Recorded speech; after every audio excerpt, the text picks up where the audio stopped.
June 15, 1940, Hornchurch, England. The air smelled of gasoline and dust. Two Spitfires stood side by side. Same engines, same pilots, same war ahead. But when the signal came, one took off in 320 yards, and the other soared after only 225. No one could explain it at first. The difference wasn't the engine or the pilot, it was the propeller. Three thin blades, once called too complicated, had just changed the future of flight.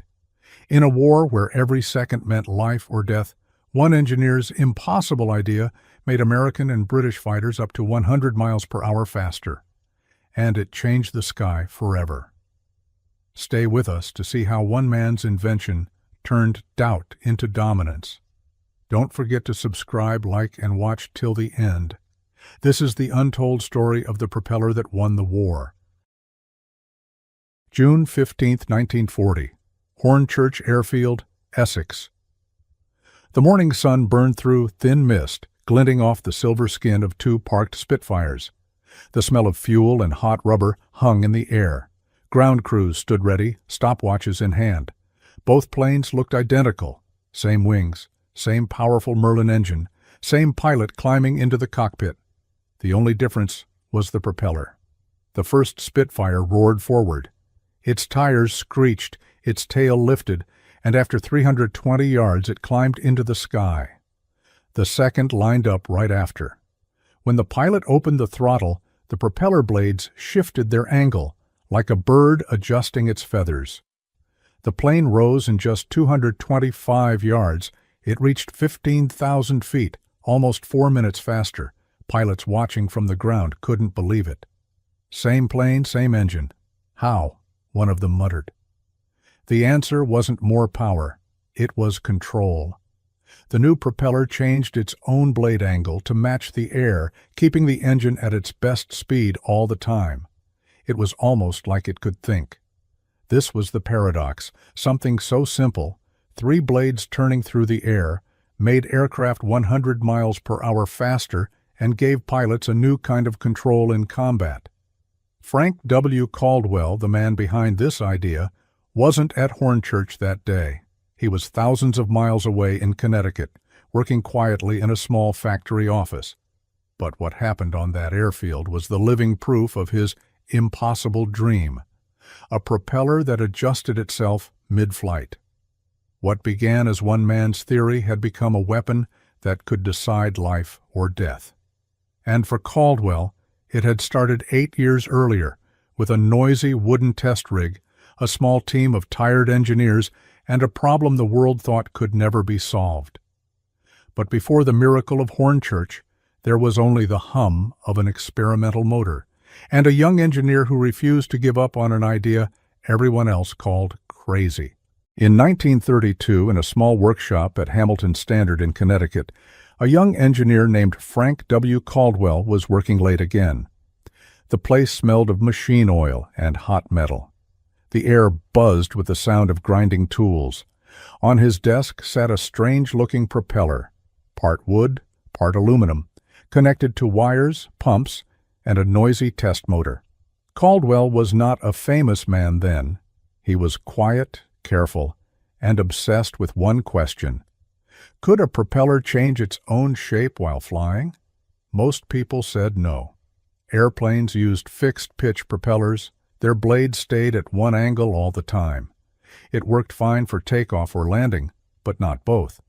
A pilot had to choose between climbing fast or flying fast. Caldwell believed he could fix that.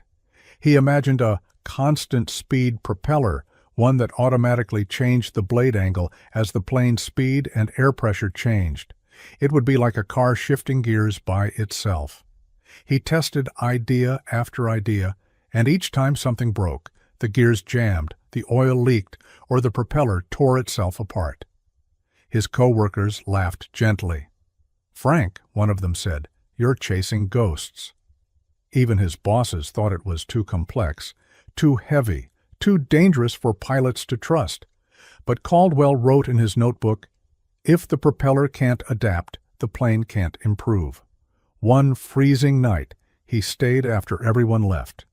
The heater rattled in the corner, while he adjusted a tiny hydraulic valve with a wrench. He started the test motor again. The propeller spun faster, whining louder, then click. The blade slowly turned, changing pitch smoothly for the first time. Caldwell's eyes widened. It worked. Weeks later, he invited his supervisor to watch. The test stand shook, the propeller spun, and when the blades shifted automatically, the older man nodded slowly. "You might have something here." By the end of the year, Hamilton Standard filed a patent for a new design, a hydromatic constant-speed propeller. It used oil pressure and a small governor to control blade angle automatically. But even then, the world wasn't convinced. The U.S. Army Air Corps had no money for unproven gadgets. Airlines didn't want the risk. The only way to prove it would work was to test it on a real airplane.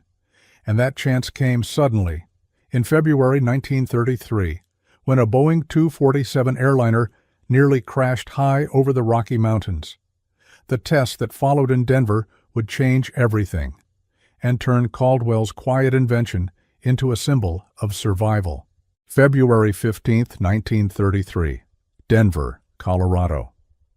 The air was thin and cold, biting at the faces of two Boeing test pilots as they taxied their shiny new 247 airliner down the runway. It was supposed to be the fastest passenger plane in America, a twin-engine wonder built to fly over the Rocky Mountains with ease. But that morning, it struggled. At full power, the plane climbed too slowly. One of the engines ran too hot. The other lost power when the pilot reduced throttle. At 10,000 feet, the airplane shuddered in the wind. The fixed-pitch propellers could not keep the engines in their best range. The pilots returned to the airfield shaken and angry. The airline's chief engineer called Hamilton Standard that same day. His message was simple: either you fix this or we'll buy from someone else. So they called in Caldwell. He arrived in Denver 2 days later, carrying his notebook and a small metal device wrapped in cloth, his experimental constant-speed propeller hub. The hangar smelled of cold oil and dust. Mechanics gathered around as Caldwell showed his idea. "This propeller changes its own pitch," he said softly. "It keeps the engine at the perfect speed, no matter what." Most of the men frowned. One pilot whispered, "If that thing fails, we're dead." But Caldwell insisted on a test flight. They fitted one engine with his propeller and left the other as it was. A perfect side-by-side comparison. The next morning, the Boeing lifted off again. From the ground, engineers watched the altimeter needle climb. The engine with Caldwell's propeller ran smoothly, holding steady RPMs. The other struggled, coughing as the plane rose through thin air. When the plane landed, the results were clear. The constant speed side had climbed 40% faster and burned less fuel. One pilot said, "That's not a propeller, that's a brain." Within weeks, Hamilton Standard received letters from the U.S. Army Air Corps and Pan American Airways asking for demonstrations. Caldwell had done what everyone said was impossible. He had built a propeller that could think. Later that year, the National Aeronautic Association awarded him the Collier Trophy, America's highest aviation honor. President Franklin D. Roosevelt himself congratulated him, saying his invention would advance the art of flight. But even after this success, many in the aircraft industry still doubted him. Some called it too expensive. Others said pilots wouldn't trust an automatic system. Caldwell didn't argue. He just smiled and said, "The sky will prove it." He was right, but proof would not come in peace. It would come in war. As Europe slid toward conflict, engineers and generals would soon discover that Caldwell's strange invention was not a luxury, it was survival itself.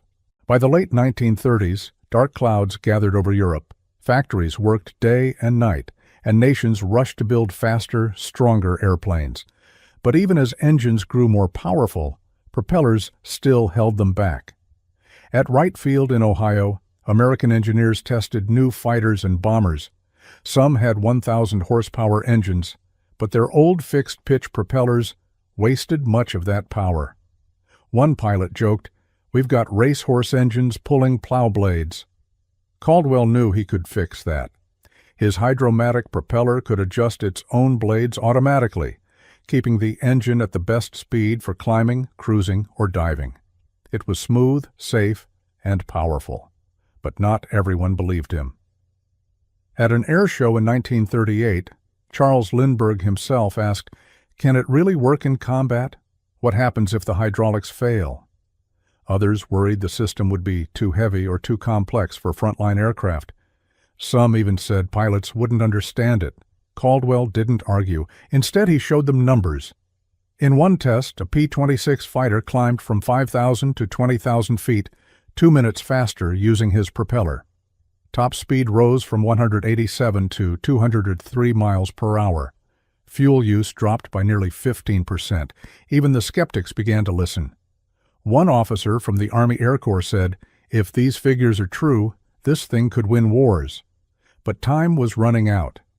In September 1939, Germany invaded Poland. Within months, Europe was burning. Britain stood alone against the Luftwaffe.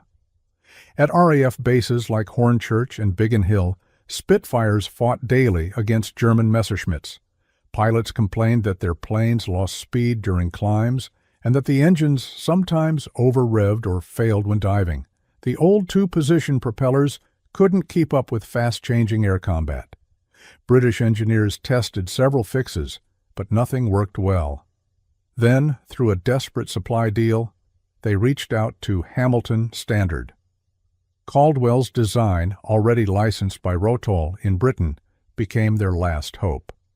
In June 1940, the first constant-speed propeller arrived in England. Mechanics at Hornchurch replaced old propellers on 12 Spitfires in 72 hours.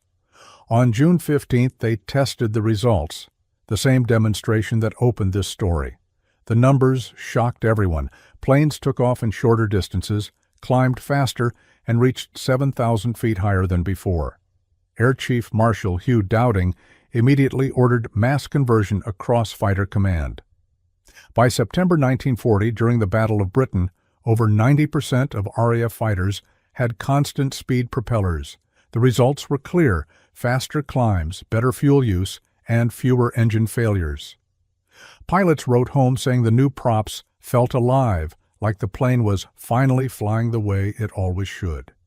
The invention that began in a small workshop had become a weapon of survival.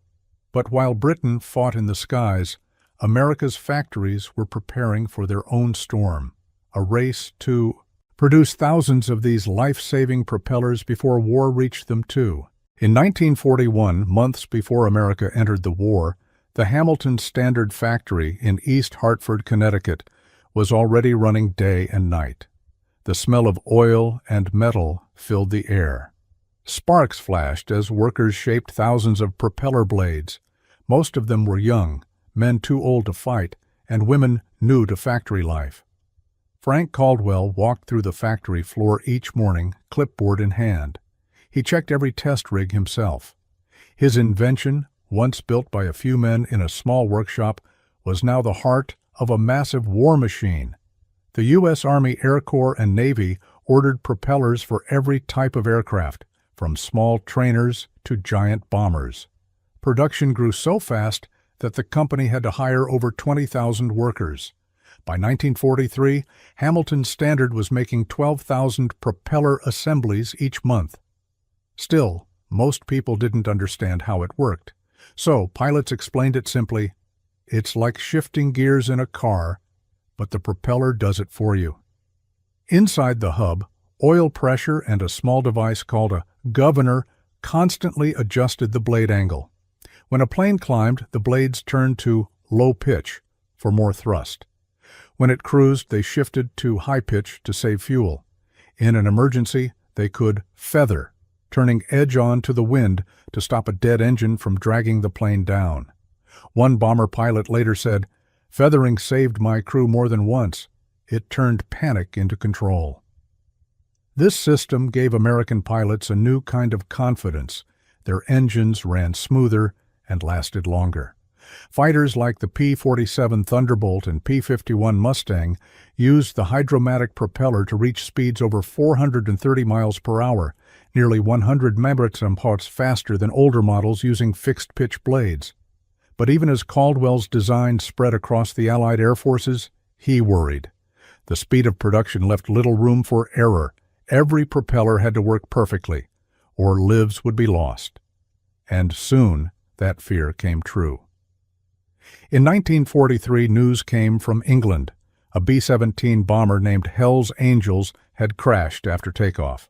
Witnesses said one propeller failed to feather properly. The plane spun out of control, killing all 9 crew members. The cause was traced to hydraulic contamination, a small flaw made deadly by mass production. Caldwell took it personally.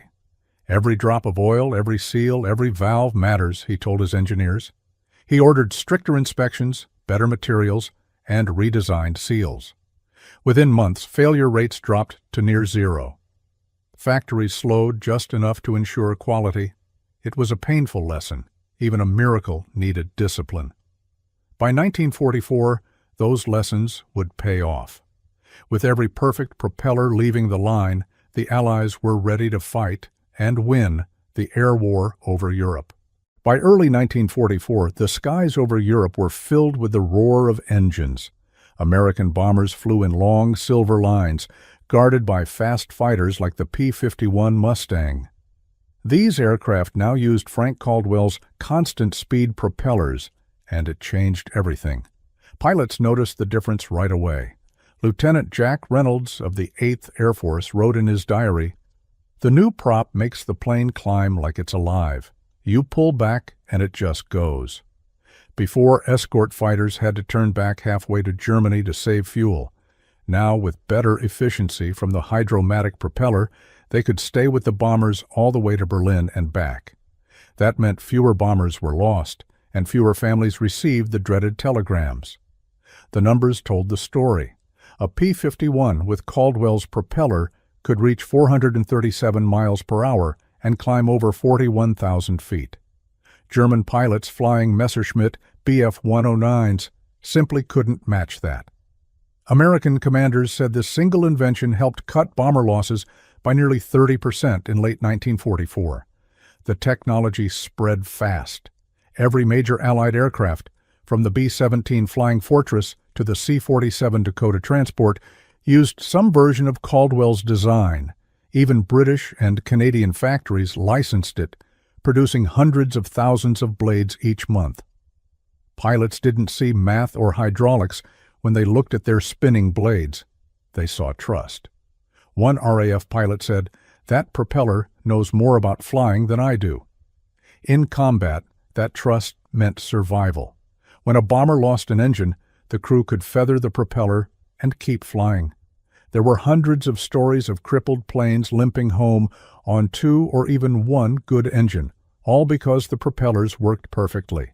But behind the glory, the factories kept pushing. Workers stood at lathes and drills for 12-hour shifts. The constant hammering of metal echoed day and night. One worker remembered, "Your hands smelled like oil for weeks, but you knew every bolt you tightened might save someone's life." Caldwell rarely slept. He reviewed test data, field reports, and letters from pilots.